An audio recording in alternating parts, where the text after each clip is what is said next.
We are entering into the top 8 here at Grand Prix Sacramento. TJ Rogers alongside Paul Rietzel, and this is going to be the first match of the round. We have got Richard Tan on the left up against John Walski. Now, these two players are the number 1 and the number 2 seed heading into this event. Yeah, and we saw John Walski take down both Sam Black and Yam Wing Chun on his way to the top 8. Pretty impressive run here.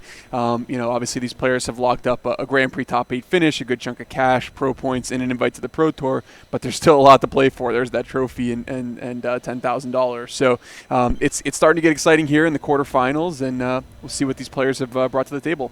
Yeah, and at this point, as we're heading into these turns, it's going to be a lot of high-pressure magic as we enter this one. A calm has settled in as everybody is keeping their eyes on these players, and really for them, this is a time of immense focus after a very long weekend. Yeah, it's tiring. I mean, you see people make mistakes when they get tired. I certainly have been guilty of that myself, and it's a long weekend. It seems like, you're just playing a game for the weekend, but when it's, there's pressure, there are stakes, your brain starts to play tricks on you, and these guys are going to want to be very careful to kind of play well and leave the tournament with a good taste in their mouth. And that's going to be Remorseful Cleric that came down on turn 2 for Richard Tan. This is a 2/1 with flying for 2 mana. It's got another ability where it can sacrifice itself to exile a graveyard, and it's going to be joined by an Aviation Pioneer, a turn 2 play and a turn 3 play for Richard Tan, off to a great start where John Walski really still looking to develop. Yeah, great start for Richard Tan. Richard has a kind of a nice blue-white Flyers artifact deck we've seen be successful so far in the past, and obviously getting off to a really good early start is really critical for him, and he's got to be happy about that. It's going to be a Skyscanner coming down. This is a 1/1 with flying. When it enters the battlefield, it draws a card, and it's going to be 1 power, which is enough to get in the way of that Remorseful Cleric. Yeah, and kind of an ideal turn 3 play for John, on the defensive. Stonewall's the 2/1 flyer and acts as kind of a nice speed bump to Richard's aggressive start, giving John a chance to deploy his powerful late game. Yeah, and we see Richard Tan really change up his game plan, attacks in with the Aviation Pioneer, a 1/2, and also that 1/1 Thopter token, which I don't think he would be too upset about trading it with that Skyscanner. Surge Mare comes down to the battlefield for Richard Tan, currently a 0/5, could eventually also start drawing him some cards. Yeah, Surge Mare is a card that's very interesting. I don't know how to evaluate the Surge Mare yet. Obviously, here against the blue-green deck, it's traditionally pretty powerful, and the loot ability is so strong. John happens to have 2 creatures on the battlefield that are non-green, including one in the Scholar that matches up pretty well with Surge Mare. You're not well informed on horsefish? They told me you were an expert. No, I haven't had a lot of horsefish experience in my life, and all of the mares are actually kind of difficult to evaluate. They're powerful, but not overpowered uncommons. So the types of card that you're gonna have to play with quite a bit before you can really get a good evaluation as to how strong they are. Scholar of Stars comes down to the battlefield. That's that 3/2. It's going to draw a card because he does have that Skyscanner as an artifact, and it's going to be Rock's Oracle coming down 5 mana, 4/2, draw a card.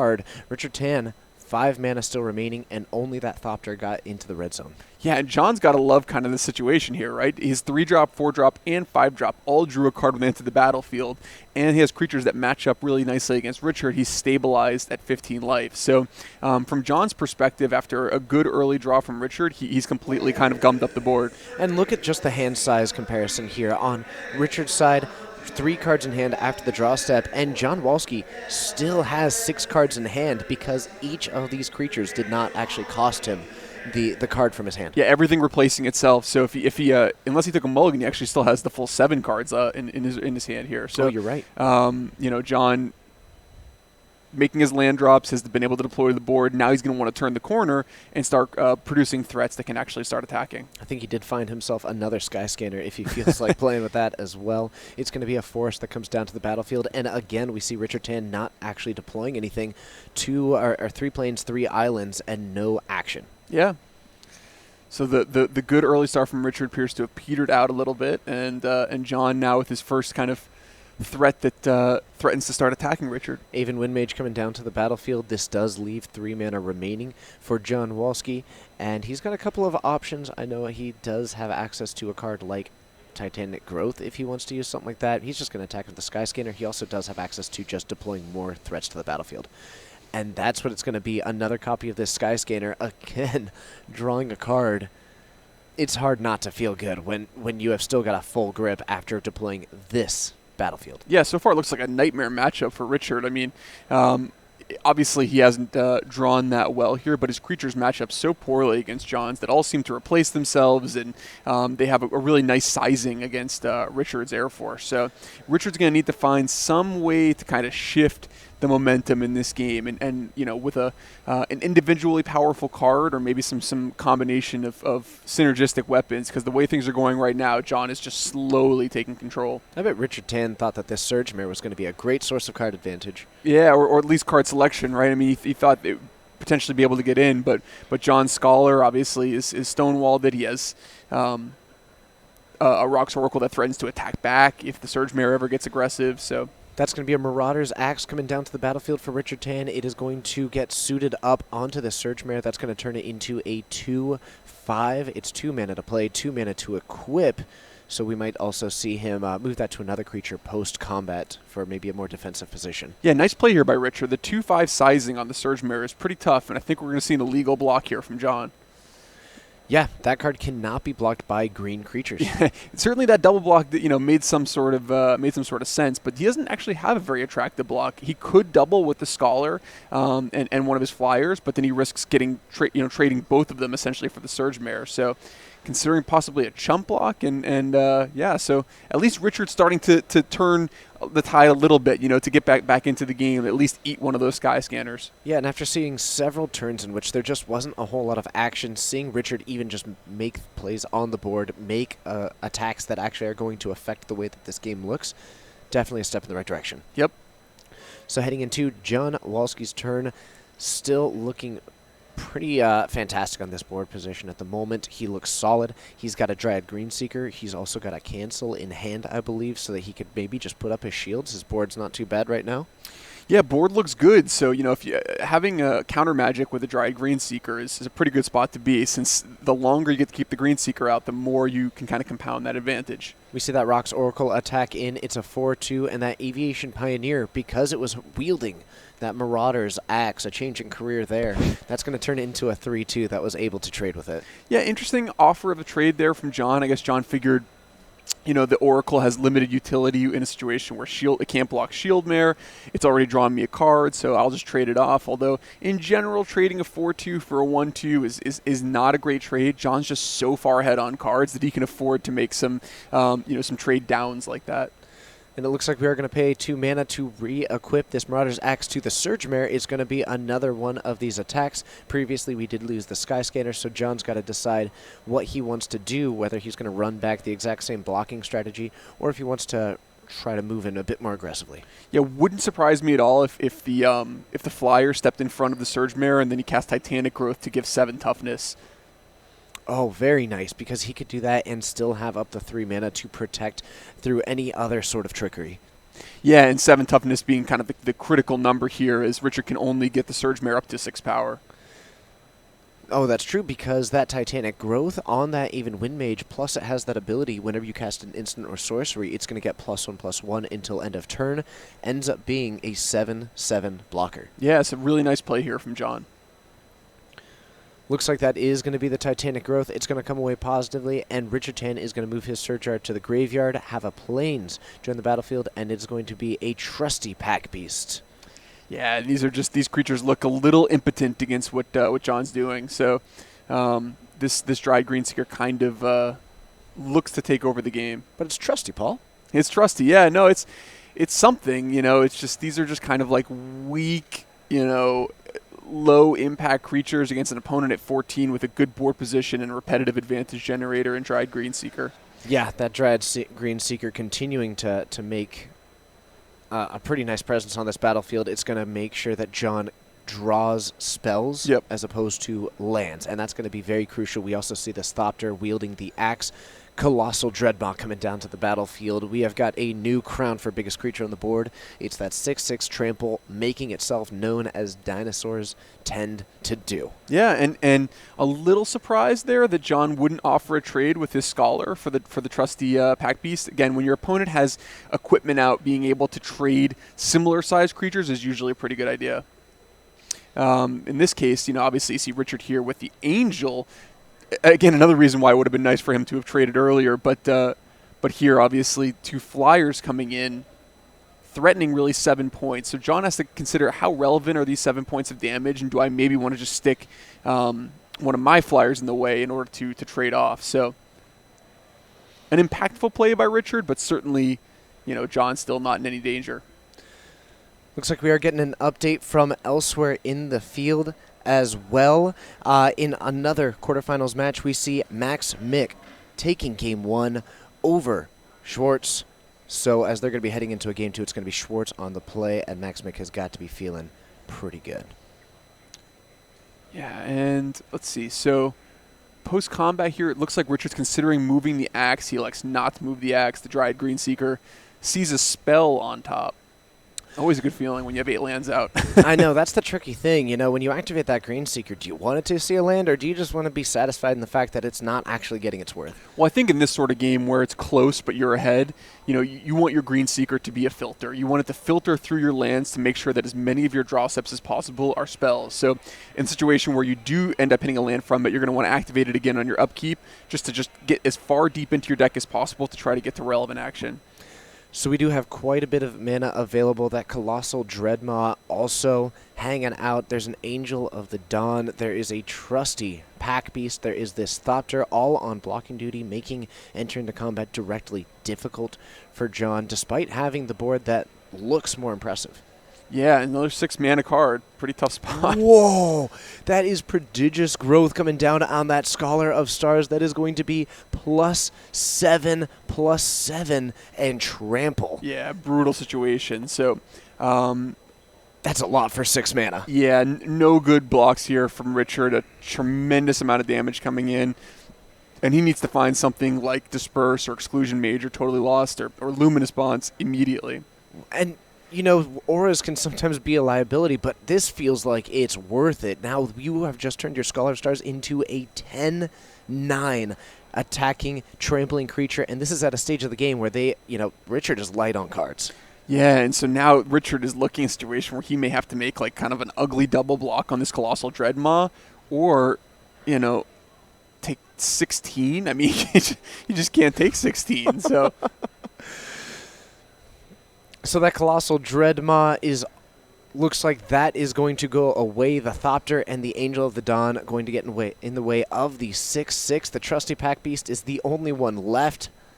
Told you it was trusty. Yeah, it was trusty, but unfortunately, Richard here with a few too many lands, none of which are particularly good against 10/9 tramples. Yep, and that's just going to suit up, but it does still only have that 3 toughness, and compared to the 10, just straight up, that is going to be enough with trample to actually take the win. We know that Richard has got those 2 lands in hand. Now it's the matter of John taking advantage of that situation. Right, yeah, and all John has to do is just attack with his creatures here, so not much that can go wrong at this point. And he does have that cancel you mentioned earlier, so nice warm blanket surrounding him. And all right, well, it's going to be a skilled animator as well. For just good measure, let's make this 1/1 into a 5/5. You just can't be too careful. Yep, that's going to overkill. be game 1 going to John Walski. Yeah, impressive stuff there. I mean, John's deck just has so much card draw. I mean, every single one of his creatures was replacing itself, and good power level, obviously. He had the ability to kind of turn the corner in the mid game, and then obviously once he got to the late game, Richard flooded out a little bit in terms of mana. So yeah, and so they are going to be heading into the sideboards here, getting ready for their second game. And now we are in the top 8. Maybe you can clarify a little bit the fact that they are both getting handed a deck list at the moment. Yeah, so the players have access to each other's deck lists right now, and the reason why that is that since we streamed their draft, what we don't want is a situation where a player has access to information about his opponent's deck, but the opponent doesn't have reciprocation. So let's say we put John on camera, Richard's friends could text him some of the cards that John drafted during the deck, and that would create an unfair play situation. So to clear all that up and have everything above the board, after game 1, the players just exchange deck lists. They can see exactly what it is that their opponent drafted, and that just keeps everything kind of clear and fair. All right, so it is going to be playing Magic and sideboarding with eyes wide open. Yeah, and it's a different dynamic, right? Because normally, in a Magic tournament, whether you're at your local game store or even at a Grand Prix, your only access is to the information of the cards that you passed during the draft and the cards you saw your opponent play during the game. Here, you have access to your opponent's entire card pool after game one. So when deciding whether or not to sideboard in things like naturalize effects or things like plummet effects, you really have an excellent understanding of the full range of options your opponent has access to and can make a really informed decision. Now, Paul, this is a situation that I feel you are more familiar than the average player. Heading into the quarterfinals in a Grand Prix top 8, what kind of things are going through a player's head when they're at this stage of the game after this period of time? Well, for the great players, it's kind of business as usual, right? For them, the Pro Tour invitation and making top 8, those weren't really things that they considered about when they came to the tournament. They're looking to try to win the tournament. The way the prize money works and the way the pro points and the way that rewards are kind of distributed in competitive Magic, everything is extremely top heavy. So you'd rather have one first over a plethora of kind of medium, finishes in the top 16. So they really want those trophies, those flags that fly forever. If earlier in my career, or when I was trying to get on the Pro Tour, I think that probably getting into the situation, there was a big element of happy to be here, right? You've secured the proverbial blue envelope. You're going to the Pro Tour. You've really accomplished the goal of the tournament of making the top 8. So it's very easy to kind of let your foot off the gas and say, look, I made top 8. What else is there? But the truth is, there is a lot left to play for. The difference in prize money, pro points, and prestige between 8th place and 1st place is pretty dramatic. We do have another update down from the field. Marcus Long is going to defeat Brian Burgess 2-0. So that is our number 3 seed, eliminating the number 4 seed here in the quarterfinals. And as another update, we have got Richard Liu up a game against Dylan Gellis. So we saw Marcus Long win on camera to get into the top 8 by drawing 5 consecutive spells in a game that he was losing. He's now parlayed that right into a trip to the semifinals. So he's on a hot streak and looks going to be tough to take down. Yeah, that aggressive deck and those draws were absolutely just beautiful to see. You put yourself into a position of top deck, runner, effective spells that were able to actually impact that game. Right. I think I said at one point that he would need to draw 3 straight lava axes to win the game, and he drew basically 4 or 5 functional lava axes in a row, given how good his draw steps were. So he's in great shape. Yeah, those Viashino Pyromancers, those Goblin Instigators were all able to push him forward to it. But now we're in the quarterfinals. This is the top 8. These are the players who have come into this tournament yesterday morning. They fought through 15 rounds of Swiss, and they have risen to the top as the 8 players in this room who get to continue playing, continue fighting, and earn that seat at the Pro Tour. Yeah, and it's tough. I mean, the tournaments these days, I remember when I first started playing Grand Prix, there would be a couple hundred people in a Grand Prix, 200-300 people. So, it's certainly an accomplishment to make top 8, but you could make it with a 10-3 record, 11-3 record, something like that. Nowadays, you really need 13-2 or 12-2-1 to book your spot in the top 8 against players who are generally pretty prepared. I mean, with Magic Online and Magic Arena, people have access to as many reps as they want, even just 1 week into a new limited set like this. So we saw players, I remember watching Thiago Saporito play and Yam Wing Chun, that these guys clearly had a pretty good idea of the pick orders, even though the set's only been out for a week. So there are no soft tournaments anymore, and to make top 8 in a tournament like this is quite an accomplishment. Yeah, absolutely incredible, and they are going to be heading into this game too. Now it is going to be Richard Tan who has the option of being on the play. That could be a pretty nice way to enter into this matchup. We know that there's quite a few of those blue and those, the blue and the white cards, so has a little bit of those, the trusty pack piece, that Marauder's Axe maybe being on the play where he wants to be. Yeah, he definitely wants to be the aggressor in this matchup. It seems like, he has a very, very low curve, and, John's deck very well equipped to play in the late game. So Richard wants to get out with a 2-drop, 3-drop, ideally, as opposed to game one, instead of kind of drawing quite a few lands, press that advantage into the mid game and really try to put John away. And it looks like both players are going to be going down to 6 cards. About these decks, on the left side we have got the blue-white archetype. On the other side, it is the blue-green archetype. Is this a matchup that when you're familiar with sort of where these archetypes are trying to be, where these archetypes are trying to push themselves into? Is that a matchup that you're familiar with and how it can play out? It's interesting because blue-green is I think the one deck that can go in the most different kinds of directions. It's putatively a ramp deck, but really it's kind of like black-green in the sense that it's a good stuff deck, so it really depends on which specific type of blue-green deck you're facing, as opposed to in determining whether or not the white-blue deck is favored. So I can tell you that both players mulliganing is definitely very good for John. Being on the draw, obviously he's going to be able to get an extra card that way, and then obviously a lot of his creatures draw him additional cards, which is an additional advantage. Going to 5, that's a whole nother story. Yep, he is going to be going down to 5 cards. That could be a very critical point for John Walski, who is able to take game 1 very nicely. Richard Tan looks to be happy with his 6 cards. And at 5 cards, that's precarious. I mean, 6 feels okay, but 5 has got to get you worried. Yeah, when you have 5 cards, there's one specific card you want to see in your opening hand, and that's the Dryad Greenseeker. I mean, that's a card that can unmulligan you very, very quickly. And we know that once John starts getting up to 3, 4, 5 mana, he has creatures that replace themselves. So his deck can operate on 5 cards, no problem, but obviously he needs to find a nice mix of lands and spells here. And it looks like this is going to be a 5 that he's happy to keep. We are going to scry, and it's a basic forest, and he's willing to put that on the bottom. Right, so indicates that he obviously has enough lands in his opening hand. Explosive Apparatus is going to be his draw. He's going to deploy that one against the island of Richard Tan, but of course when it says any target, it does need to be a creature, a player, planeswalker. Can't just go targeting islands. Right. So 2 of those down, and it's going to be a Druid of the Cowl coming down, all things considered, for a 5.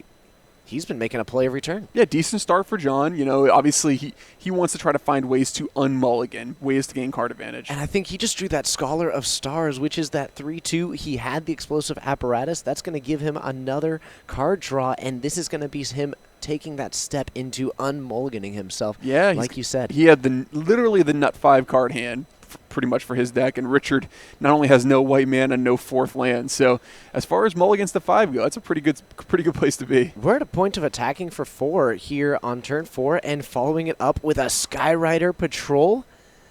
Yeah, and advantage John Walski. Richard needs to make something happen right away. What a nice world to live in for John.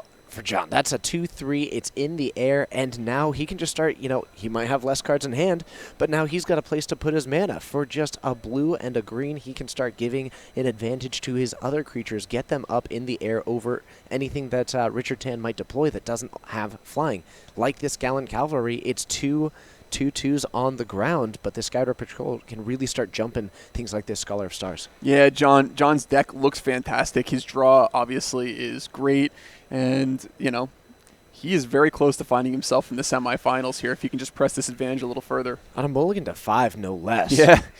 I mean, when you go 1-drop, 2-drop, 4-drop, 4-drop, and then have more things to deploy after that, that's the way to do it with 5 cards. That doesn't sound like 5 to me. Yeah, this is just impressive. That Druid of the Cowl, Scholar of Stars, Skyrider Patrol really carrying the banner for Walski. And it's going to be Mirror Image coming down on that Skyrider Patrol. Still has access to the blue and green mana at the beginning of the upkeep. We're going to throw that on the Scholar of Stars, and we're going to attack in for 6. And now, because there is that Druid of the Cowl, that's going to be enough to have both green mana, has access to 2 islands for the blue mana, gets 2 activations of this next turn.